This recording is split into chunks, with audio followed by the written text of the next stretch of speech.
Yuki-onna se revela a los viajeros que se encuentran atrapados en todas las tempestades de nieve y utiliza su respiración helada para dejarlos en forma de cadáveres o en forma de estatuas de hielo.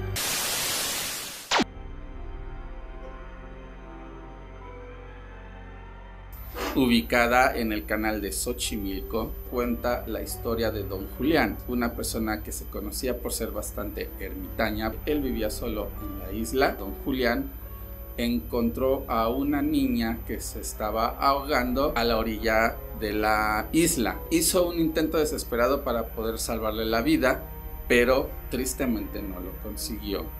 Entonces la niña falleció. Se dice que Don Julián era atormentado por ese sentimiento de culpa por no haber podido salvar a la niña. Él se sentía atormentado por el espíritu de la misma. La niña poseía estas muñecas para atormentar a Don Julián. Entonces, para protegerse, empezó a llenar la isla de diferentes muñecas de todo tipo. Tiempo después, Don Julián fallece de lo que se dice fue un paro cardíaco fulminante.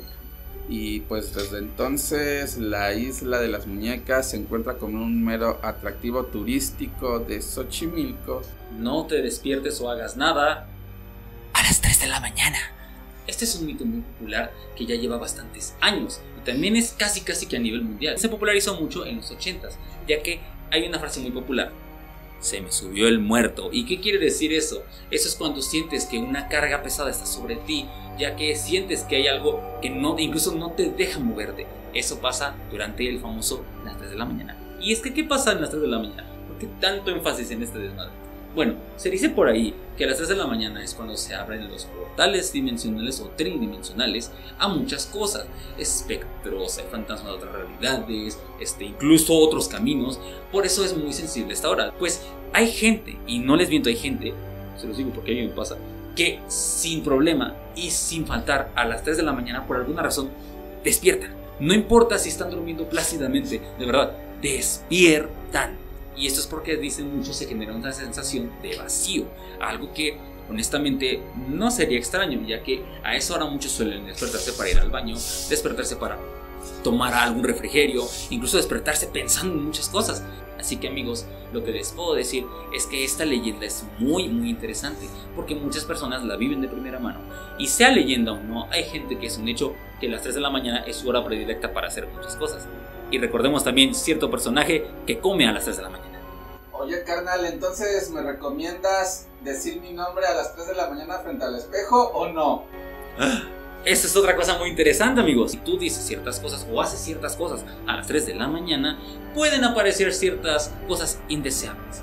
Y si mi respuesta es no. Candyman.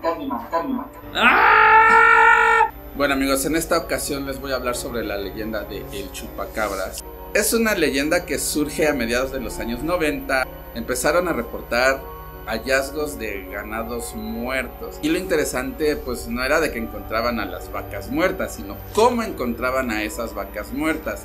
Aparecían con 2 marcas de agujeros en el cuello, literalmente como si un vampiro les hubiera drenado toda la sangre. Algunos describían a la criatura con alas, otros sin alas, pero básicamente era como una criatura bípeda que tenía como varias puntas en la espina dorsal y que sus ojos eran grandes, redondos, eran enormes, y la criatura generalmente tenía un color negro. Años después de que se dio a la luz esto del chupacabras y que muchos medios de comunicación hacían énfasis en el chupacabras, se llegó a hablar de que fue como una cortina de humo, al menos aquí en México, para ocultar lo que se venía, que en ese momento creo que fue la devaluación del peso, bla bla bla, sino que aquí lo que estamos recalcando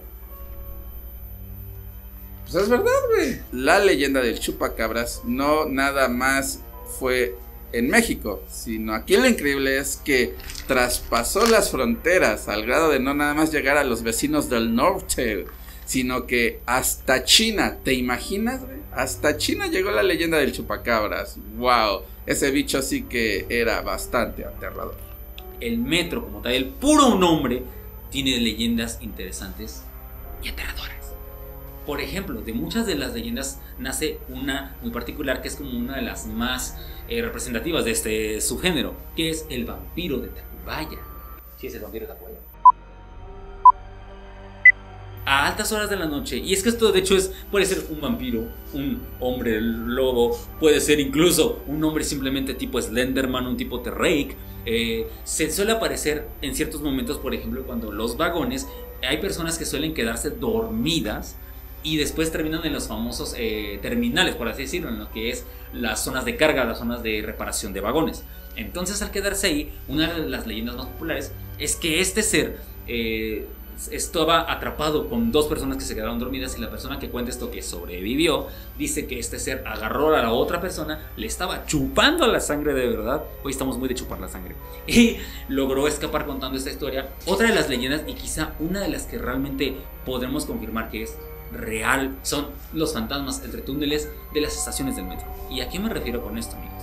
Muchos operadores, y esto ya es de muchos operadores para que vean que no es como que nada más alguien lo inventó, afirman que durante sus transcursos, sobre todo a altas horas de la noche o entre ciertas estaciones, se suelen encontrar espectros, gente caminando como si fueran personas como tú y yo caminando.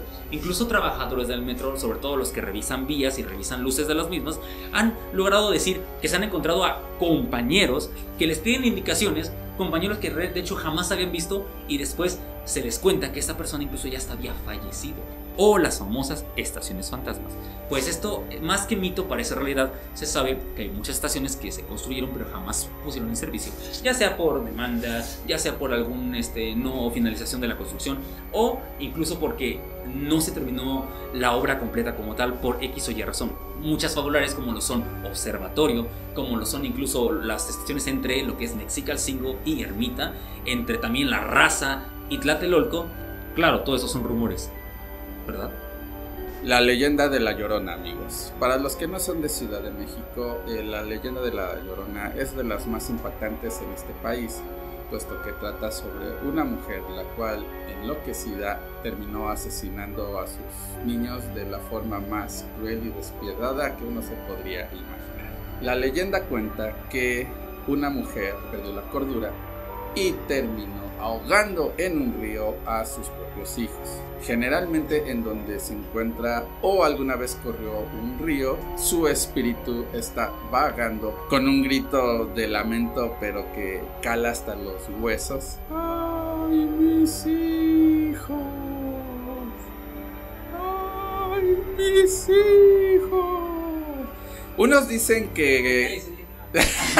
Cállese, vieja chancluda. La leyenda de La Llorona también tiene parte de México antiguo, del México prehispánico. En sí, La Llorona es la Malinche, una indígena la cual pues traicionó a nuestro pueblo durante la conquista española. Se dice que la indígena agarró un cuchillo, llevó a sus hijos hasta el río, literalmente los apuñaló, terminó tirando los cuerpos en el río, ¿no? Se los decimos nosotros que somos pescadores.